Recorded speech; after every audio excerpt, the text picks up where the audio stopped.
कि पॉलिटिक्स अगर समाज सेवा है तो सैलरी क्यों, और अगर नौकरी है तो एग्जाम और क्वालिफिकेशन क्यों नहीं।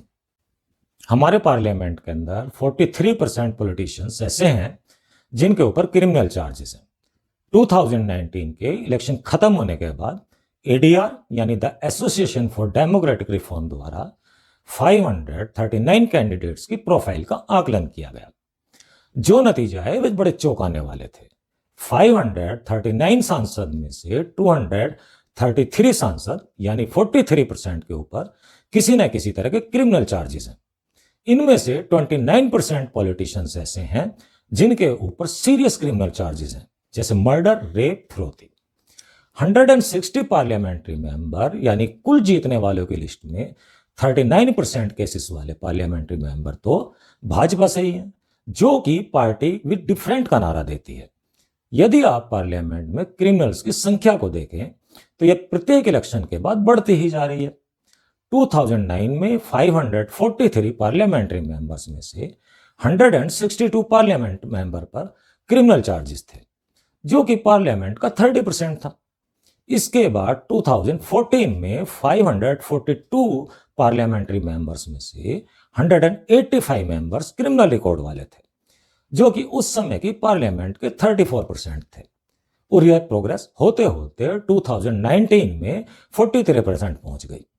यदि हम स्टेट की बात करें तो केरल से 79%, बिहार से 73%, महाराष्ट्र से 57%, दिल्ली से 50% और यूपी से 34% क्रिमिनल रिकॉर्ड वाले व्यक्ति चुनकर पार्लियामेंट में पहुंचे हैं। किसी भी देश की हेल्दी डेमोक्रेसी के लिए एक बड़ी खतरे की घंटी है।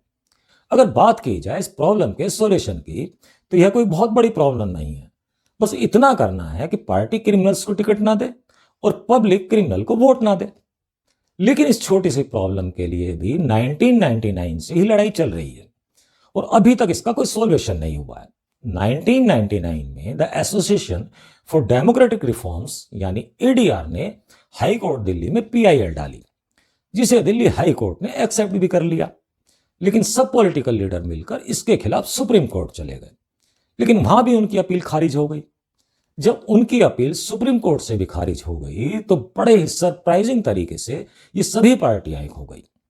और ये वही पार्टियां थी जो कि संकट के समय में भी कभी एक नहीं होती, चाहे वह चीन के द्वारा लद्दाख पर किया गया अटैक हो, चाहे मुंबई अटैक हो, चाहे पार्लियामेंट पर किया गया अटैक हो। लेकिन इस सारी प्रॉब्लम की जड़ एक ही जगह आकर रुक जाती है कि हमारे कानून में जब तक किसी व्यक्ति को फाइनली रूप से दोषी न ठहरा दिया जाए तब तक उस आदमी को निर्दोष माना जाता है। और पॉलिटिशियंस हमेशा से इसी चीज का फायदा उठाते हैं। अगर किसी आम इंसान के ऊपर कोर्ट में केस चल रहा हो तो वह व्यक्ति सरकारी नौकरी नहीं पा सकता, जबकि एक पॉलिटिशियंस उसके ऊपर कितने भी केस क्यों ना चल रहे हो वह इस देश का प्राइम मिनिस्टर भी बन सकता है। एडीआर की रिपोर्ट के हिसाब से एक शरीफ आदमी की तुलना में क्रिमिनल पॉलिटिशियंस के जीतने के चांस 3 गुना ज्यादा होते हैं, क्योंकि क्रिमिनल कैंडिडेट मनी और मसल्स पावर का परफेक्ट कॉम्बो होता है। पार्टी के लिए फंडिंग इकट्ठी करनी हो, कैंपेनिंग के लिए फाइनेंस इकट्ठा करना हो, एक क्रिमिनल पॉलिटिशियंस हर चीज में माहिर होता है। और इसीलिए पॉलिटिकल पार्टी की यह पहली पसंद होते हैं। पहले यह लोग इतनी डिमांड में नहीं थे। पहले क्रिमिनल्स का इस्तेमाल पार्टियां भीड़ इकट्ठी करने के लिए, बूथ कैप्चरिंग करने के लिए, लोकल स्तर पर वोटर को डराने के लिए क्या करते थे। लेकिन धीरे धीरे क्रिमिनल्स को भी समझ में आने लगा कि वह किसी को इलेक्शन में काम आने की जगह खुद भी इलेक्शन क्यों नहीं लड़ सकते। तब उन्होंने पार्टियों से टिकट की डिमांड शुरू की। जब उन्हें पार्टी की तरफ से टिकट मिला तो उन्होंने इलेक्शन जीत कर भी दिखाया। इसी वजह से वे पॉलिटिकल पार्टी की पहली पसंद बनते चले गए। पार्टी की तो अपनी मजबूरी समझ में आती है, लेकिन कास्ट और सिस्टम फेलियर की वजह से लोगों की मजबूरी भी बन जाती है इनको वोट देना। आज की डेट में एक एफआईआर कराने के लिए आपको जुगाड़ की जरूरत होती है, लेकिन वहीं अगर आप अपनी कास्ट वाले नेता के पास जाओगे तो आपका काम हो जाएगा।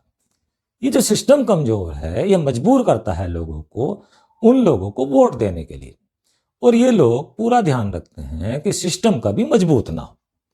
अगर तुम क्लोजली ऑब्जर्व करो तो हर नेता यही समझाने की कोशिश कर रहा है कि सिस्टम खराब है, सिस्टम में कमियां हैं, मैं तुम्हें सिस्टम से बचा लूंगा।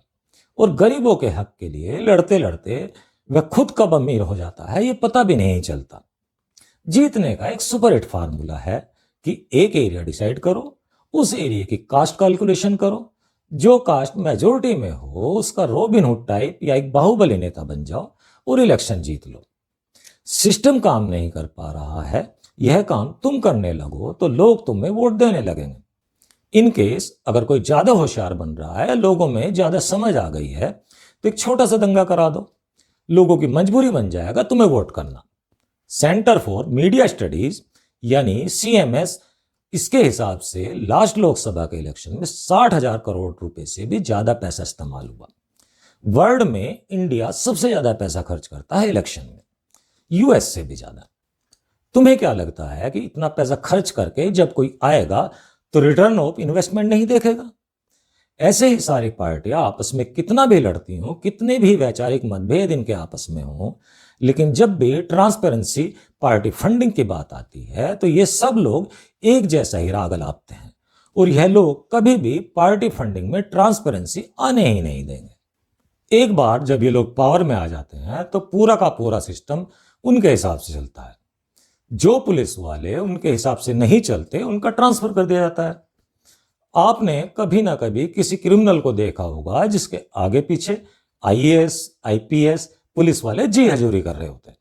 बड़ा ही वर्स्ट सीन होता है। इंडिया इकलौता कंट्री है जहां पुलिस को देखकर लोग सेफ फील करने के बजाय डरते हैं। और ये जो वीक सिस्टम है हमारे नेताओं को बहुत सूट करता है, क्योंकि जिस दिन ये स्ट्रांग हो गया उस दिन सबकी दुकान बंद हो जाएगी। अगर आप गूगल पर सर्च करें तो टॉप 10 यंग पॉलिटिशियंस में से एक भी नाम ऐसा नहीं होगा जिसका कोई फैमिली से पॉलिटिकल कनेक्शन ना हो। पॉलिटिशियंस अपने बच्चों को कभी भी आर्मी में नहीं भेजते। हम लोग मैनिफेस्टो में इसकी डिमांड ही कहां करते हैं? हम तो बस रिलीजियस मुद्दे देखते हैं मैनिफेस्टो में और खुश हो जाते हैं।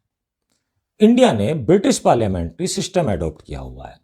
इनमें से एक बहुत ही इंपॉर्टेंट चीज है शैडो कैबिनेट, वह हमने छोड़ दी। इसके बारे में बहुत ही कम लोगों को पता है और ये लोग हमें पता लगने भी नहीं देते। अगर मैं फाइनेंस मिनिस्ट्री का एग्जांपल लूं तो जो भी रूलिंग पार्टी का फाइनेंस मिनिस्टर है उसके पैरेलल ही एक अपोजिशन पार्टी का भी फाइनेंस मिनिस्टर असाइन हो जाएगा। जो रूलिंग पार्टी का फाइनेंस मिनिस्टर है उसकी एक्टिविटीज को अपोजिशन का फाइनेंस मिनिस्टर लोगों तक पहुंचाता है और इसी तरीके से हर डिपार्टमेंट में होता है। और यह लोगों के लिए बड़ा ही बेनिफिशियल रहता है, क्योंकि छोटे से छोटे काम के लिए हमारे इंडिया में बहुत सारी मिनिस्ट्री इन्वॉल्व रहती हैं, तो एक्चुअल में किस नेता की गलती है पता ही नहीं चलता। इस तरह के बहुत सारे कॉन्सेप्ट हैं जो हम लोगों को पार्टी से मैनिफेस्टो में डिमांड करने चाहिए। ये सारी चीजें एकदम से तो सही नहीं हो जाएंगी, लेकिन एक चीज हमारे हाथ में है कि हम किसी क्रिमिनल को वोट ना दें।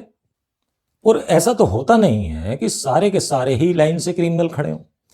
हमें बस इतना करना है कि जो भी कैंडिडेट क्रिमिनल है उसे वोट नहीं देना है, भले ही वह हमारी फेवरेट पार्टी का हो, हमारी कास्ट का हो। और जब हम ऐसा करेंगे फिर इनको पार्टी से टिकट मिलना भी बंद हो जाएगा।